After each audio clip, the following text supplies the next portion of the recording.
Hi everyone, this is Hernán here from Redimus. I thought I'd put together a self-interview to I don't know to put a face to the music, and we don't do too much of that. Kind of a little bit allergic to promotion, I suppose. But I thought this might be interesting to do, so I put together a string of questions and that I thought might be interesting. And so here goes. I'll try to keep each question under a minute. So I put up a little timer there. So the first question would be for someone discovering Redimus for the first time, like, who are we or who are you? So 60 seconds. We are a remote rock collaboration band. I'm based out in Dublin, Ireland. Fernando is in Montevideo, Uruguay. So we are the two founding members. And then we have friends and session musicians and all that stuff helping us out, filling in the gaps of whenever we need more instrumentation and all that sort of stuff. We're lifelong friends, returning to music.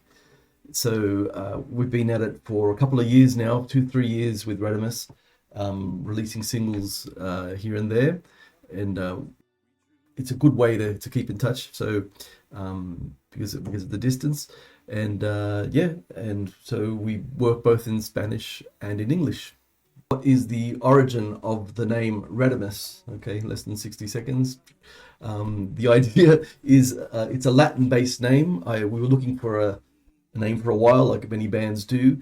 And when I came across the word Redimus, it seemed to have a lot of meaning because in rough terms, it's something like we return. So yeah, we took a relatively long break from doing music together. And since we were young, we were gigging together and all that sort of stuff, and we'd go to live gigs together. And since we were good friends since we were 15, and so this was a decision to start doing something together. The distance didn't matter at that point when technology just got so good that we said, okay, let's do something again.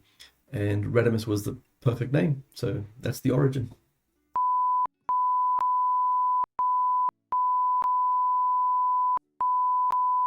How did Redimus begin? 60 seconds.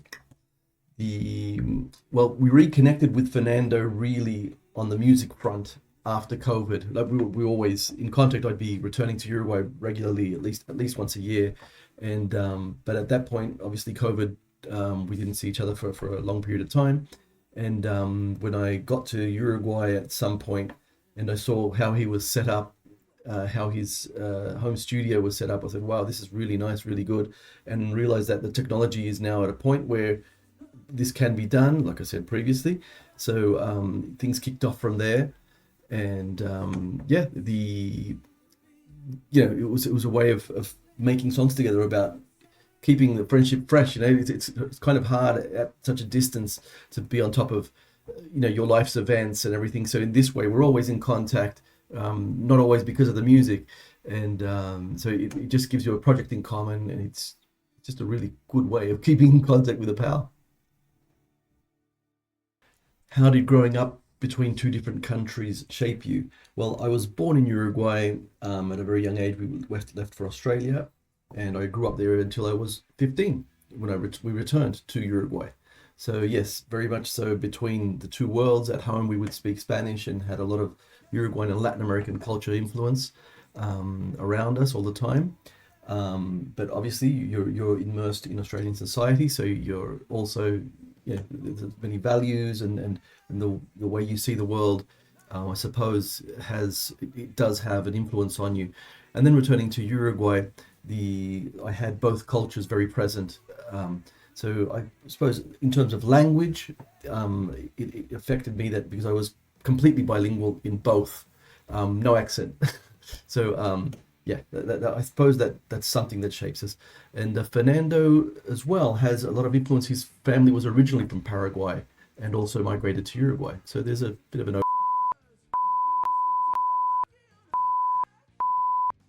Well, another interesting question. Do you feel that you belong to a single musical culture? This is not just about me, it's about Redimus in general, yeah? Um, Timer? I would say definitely not. We both have influences from obviously the mainstream world rock, pop, music, inevitable wherever you are in the world, I think.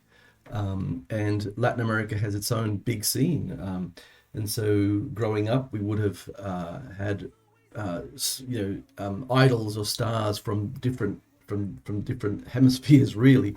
So you'd be, yeah, there'd be it'll be difficult to say, oh yes, we just have a single, we belong to a single box, a single culture. No, it's impossible. We definitely do not. It's very open, and the influences are brought in from everywhere for sure.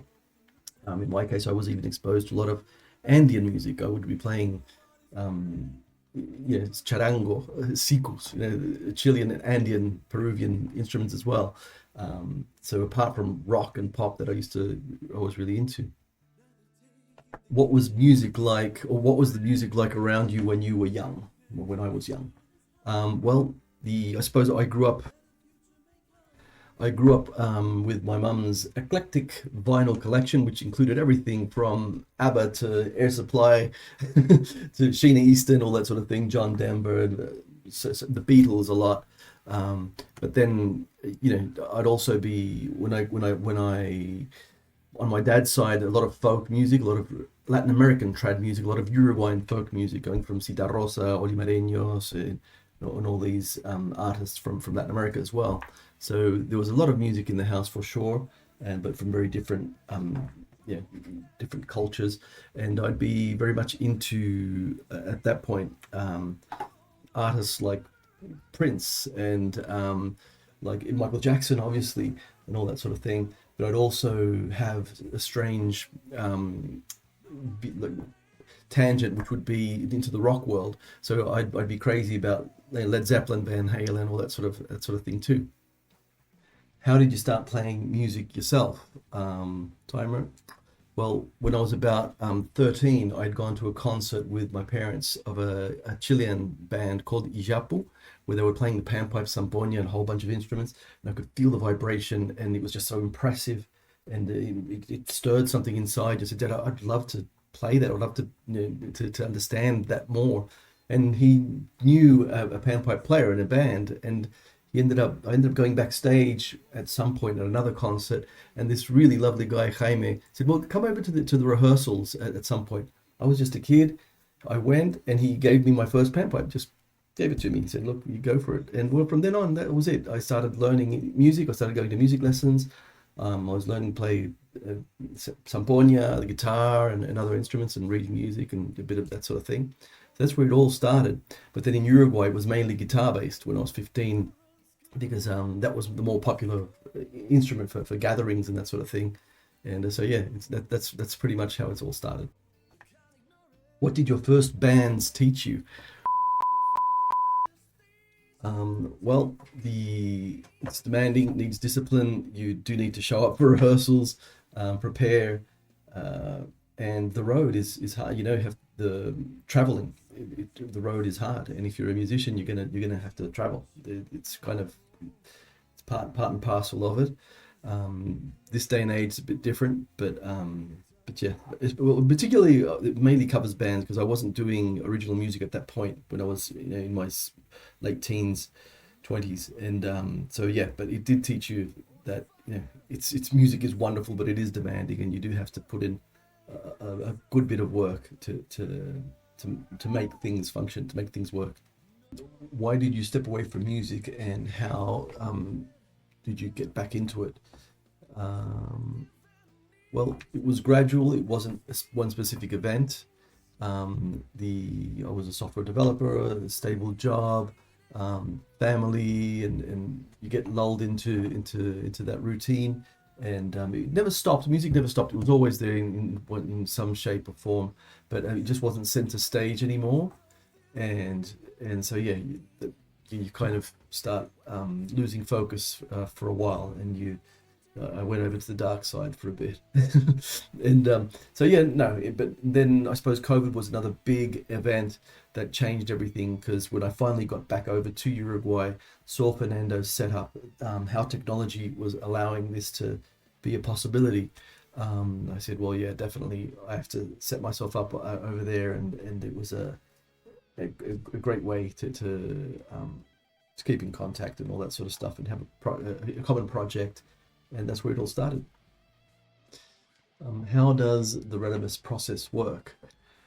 Well, typically, I would write the lyrics and the song, the harmony, I suppose the chord progression, or the arpeggios, or whatever I've come up with, typically on the acoustic guitar, sometimes on the electric, and I would record those, I'd track those, and send those over to Fernando.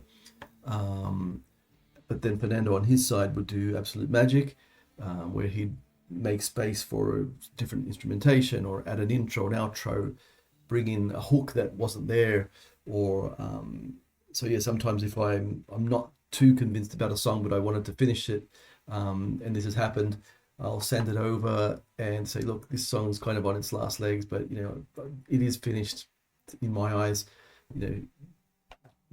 Do your worst. And more often than not, he would bring it to life and give it a complete different angle, and it's quite an exciting process. What usually starts a song for you? Well, in my case, it would usually be an emotion, an event, something you've seen on TV, or something says, a story someone tells you. I've always got that little antenna on, for some reason. And yeah, I like lyrics that tell stories. I don't really like kind of empty lyrics or repetitive.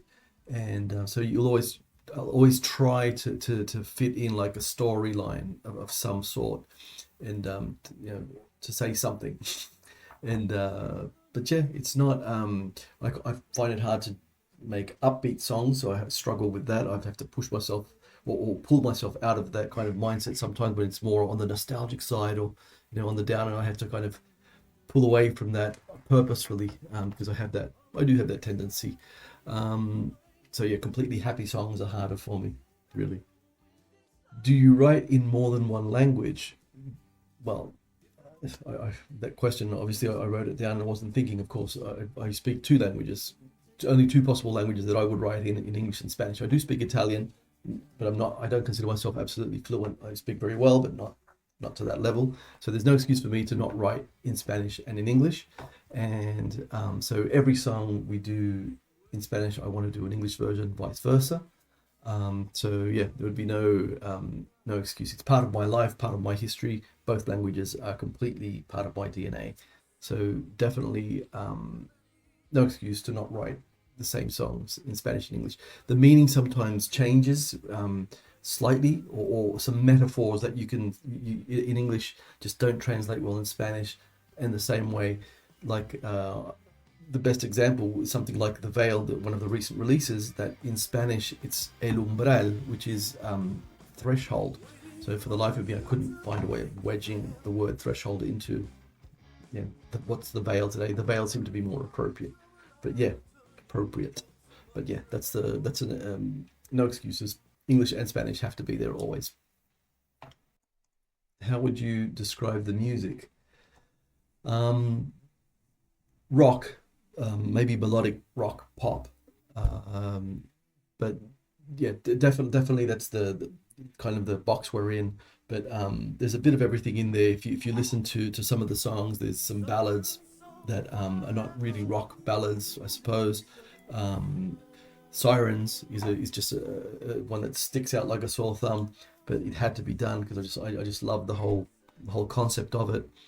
Sirens was one that we just released before The Veil, and it's kind of Greek mythology sort of bordering on it, and that has a video clip that I spent many hours developing and creating it.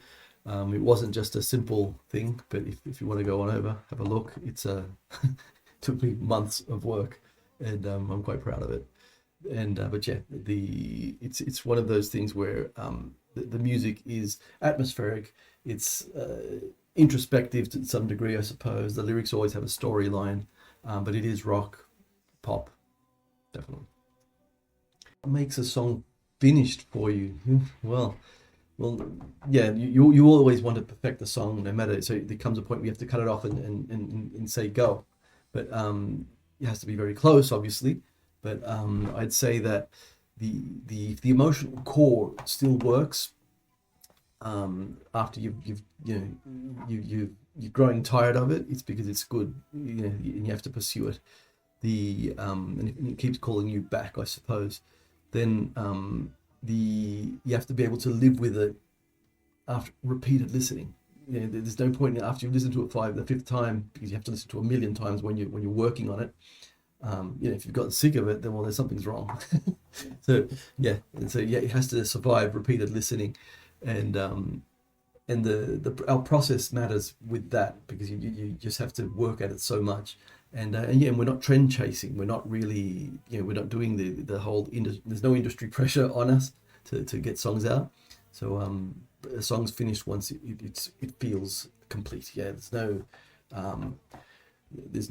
oh, I'm sick of it, let's get it out. No, it has to be complete. And but yeah, I suppose that if the emotional core survives, the song has to be released at some point. What does success mean for Redimus now? Success, a small but real audience. Maybe that would be a nice thing.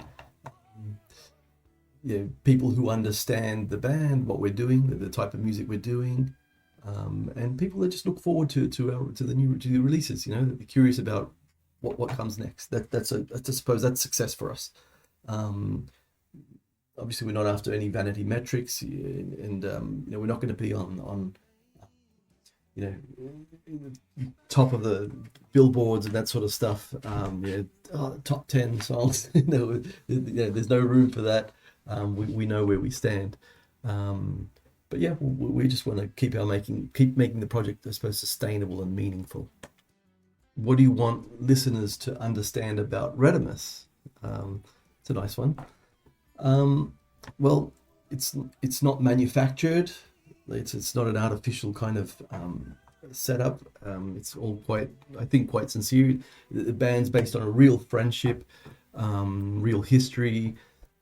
The distance, the bilingual element of it as well is quite unique.